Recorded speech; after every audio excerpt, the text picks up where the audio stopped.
অংশগ্রহণকারী ছাত্রছাত্রীবৃন্দ, আসসালামু আলাইকুম।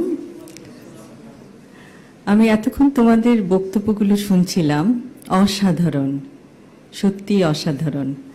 তোমাদের মেধা, তোমাদের অধ্যবসায় এবং সর্বোপরি তোমাদের কনফিডেন্স আমাদেরকে মুগ্ধ করেছে এবং আমরা আশা করব যে তোমরা তোমাদের জীবনে প্রত্যেক ক্ষেত্রে তোমরা সার্থক হও এবং দেশের মুখ উজ্জ্বল করো বিশ্বের দরবারে।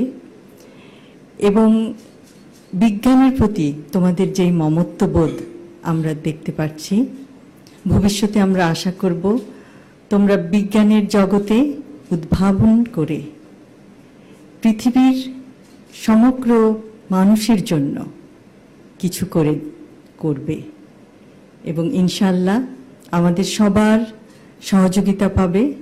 এবং যে কোনো সময় যে কোনো রকম তোমাদের প্রশ্ন থাকে যদি বিজ্ঞানের জগতে, তাহলে তোমরা তো জানো যে তোমাদের বিচারক মণ্ডলীরা সবসময় তোমাদেরকে অনুপ্রেরণা দিয়েছেন, তোমাদেরকে পথ দেখিয়েছেন কিভাবে তোমরা তোমাদের প্রজেক্টগুলিকে আরও সুন্দর করবে, আরও বিস্তারিতভাবে সবার কাছে তুলে ধরবে।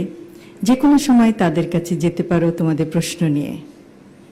বিজ্ঞান চর্চার কোনো শেষ নাই, কিন্তু বিজ্ঞান চর্চার মাধ্যমে পৃথিবীকে অনেক কিছু দেওয়ার আছে এবং আমার বিশ্বাস তোমরা তা পারবে।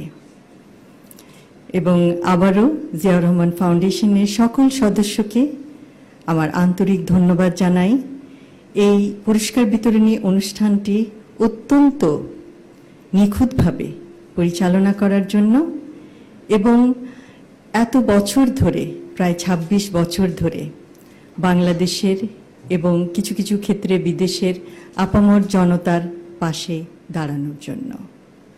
আবারও বলছি, জিয়াউর রহমান ফাউন্ডেশন সমাজ সেবামূলক কাজের একটি অসাধারণ দৃষ্টান্ত। সকলকে ধন্যবাদ।